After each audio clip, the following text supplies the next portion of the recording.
It's time for Final Thoughts and breaking news. Trump tweets and the mainstream media falls all over itself. Imagine that. Well, it all started when 3 UCLA basketball players decided to steal designer sunglasses from a Louis Vuitton store while their team was in China. Now, that's just pathetic on its own, but instead of rotting in a Chinese prison, they're back in cushy California. How? Donald Trump is how. But the basketball equivalent of a Kardashian/Father of the Year, Lavar Ball, didn't see it that way. See, Lavar Ball doesn't seem to think Donald Trump was much of a help, and Lavar Ball also doesn't think shoplifting is a big deal. Well, Mr. Ball, maybe not in cushy California, but in China, it is. I guess Lavar Ball is not familiar with the case of Otto Warmbier, an American student in North Korea who was tortured and later died after being detained on charges that he tried to steal a poster from his hotel. Mr. Ball, your klepto kid doesn't have to worry about that because Donald Trump personally stepped in and made sure he got home. I know it would absolutely kill you to give the president some credit, but he saved your son's butt, so just a little bit of gratitude would be awesome. But I guess that's too much to ask, though, right? This is just another instance in a series of BS where Donald Trump is damned if he does and damned if he doesn't. Can you imagine what they would have said if Trump hadn't stepped in? Oh, the race car would have been slapped down so hard our ears would still be ringing. But he did, and y'all are still not happy, and you're still slapping down the race card. Why? Because Trump sent off another mean tweet. Get over it. It's a freaking tweet. What are you going to do about it? Scream at the sky again? Make a sign and stand outside of Trump Tower during traditional working hours again? Wear a dumb hat and resist again? Go for it. His tweets offend you. We get it. It's not presidential. We get it. Well, here's the cold, hard truth. We had a presidential president for 8 years and it got us nowhere. Look at diplomatic relations under Obama. All of our enemies got stronger and we kicked all of our allies, especially Israel, square in the face. That was President Obama being presidential. That's what 8 years of bowing to the world and apologizing for America looks like. Well, the apology tour is over, and if your biggest issue with Trump is what he tweets, I think your little snowflake heart will be just fine. Trump is Trump, and I've got news for you. He's not changing. He's effective, and quite frankly, he gets a kick out of watching mainstream leftist media hacks lose their minds each time he lays down 280 characters. If the American people wanted a limp noodle in office, we would have voted for low-energy Jeb or full-blown Democrat John Kasich. Yet here we are. If Trump didn't tweet, half of you journalists would have to research real stories. So thank your lucky stars, you just get to sit back and scroll through Twitter and wait to be offended. Those are my final thoughts from LA. God bless and take care.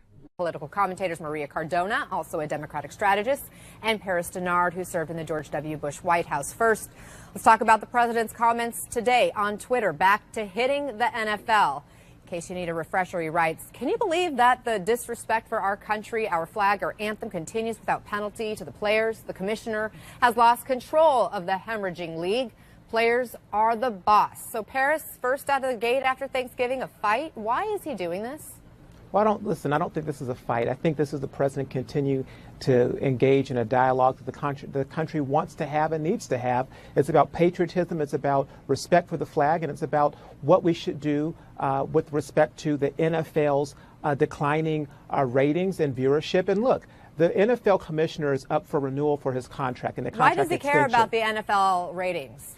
Well, again, I don't think the president cares about the NFL ratings so much as he cares about what the players are doing. NFL is a national pastime associated with baseball for this country. We love football. We love the NFL. We love the Super Bowl. We love to watch it, especially on Sunday nights and Mondays. And when we go and we watch it, we want to see our players be respectful to the national anthem and respectful for the flag. And so, like I was saying, Jerry Jones and owners were talking about the issue of the Goodell's contract extension. And so this is a very present issue. This is a very timely issue. And when you look at families going around the Thanksgiving table and watching football, we want the players to be respectful. And the president is just raising this issue about being respectful to the flag, being respectful to our national anthem, and showing some pride and respect for our country and for those who have served to protect us, to have the freedoms that that flag represents. Okay, so I'm still not quite following this sense that it's really an important discussion for the president to be having regarding the NFL. It's an important conversation for the nation. But you know what? But you know what he's not commenting on is Roy Moore specifically. There is a new ad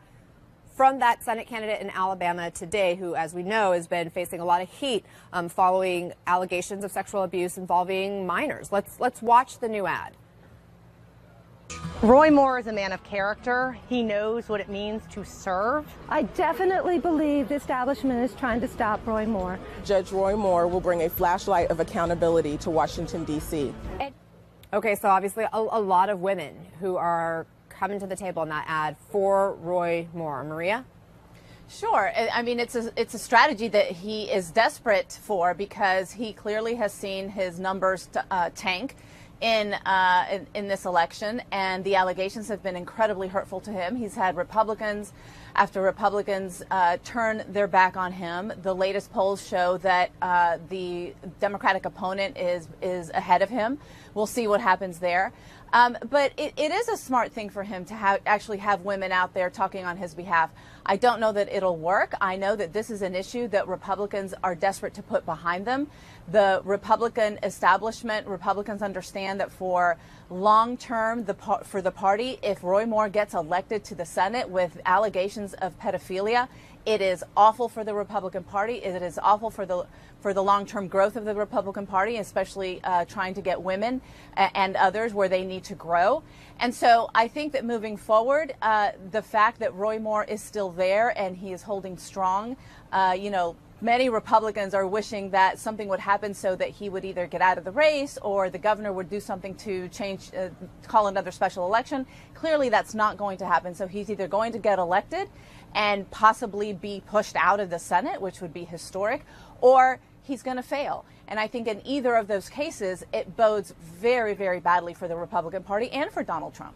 I'll give you a chance to respond, Paris. Go ahead. Sure. 2 points. Number one, President Trump does not need to engage in this because this is something that the Alabama voters need to decide. And furthermore, the president was for Luther Strange from the beginning, whom he campaigned for in person, on Twitter, and in public. And so the president made his intention known from the very beginning that he was supporting Luther Strange. Point two, Maria knows full well that the Democrats can't sit back and wash their hands of this issue and say this is just a Republican problem. They have their own issues in the Senate. They have with 2 members. They have their own issues in the House with a member. And so this is not a partisan or Republican issue as relates to what the damage could be from an allegation to a sitting member of Congress in the House or the Senate. The Democrats have their own history and own problems that are present that they need to focus on, not to even go into the fact that when you look at fundraising and the momentum and energy is all on the Republican side. So I don't think that we should say that this is just a Republican issue, a Republican problem.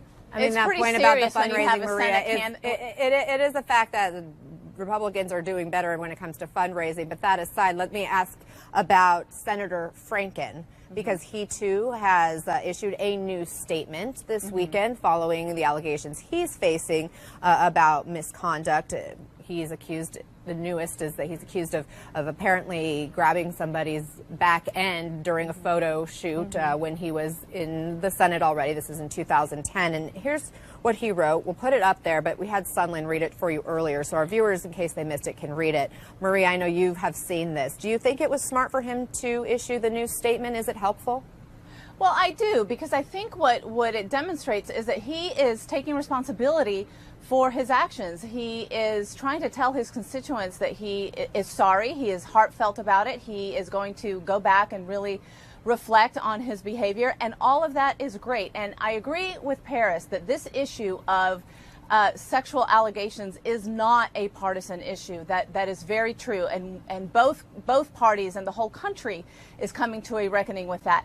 But I also have to say that it is very different, the kinds of allegations that are coming out against Al Franken, and he's going to have to face the music for that. There's no question about that, and I'm glad he is doing that, and I'm glad that he's taking responsibility for it.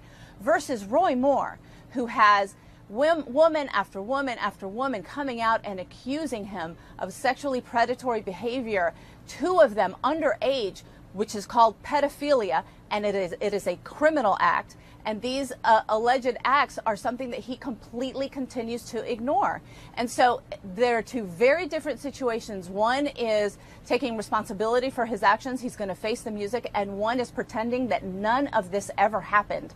And so I think that's a big difference here. And moving forward, the Republican Party really does have another big reckoning coming, because even those Republicans who are now against Roy Moore because they don't want a pedophile in the Senate are the same Republicans who looked the other way not even over a year ago when they let a sexual predator into the Oval Office, and his name is Donald Trump.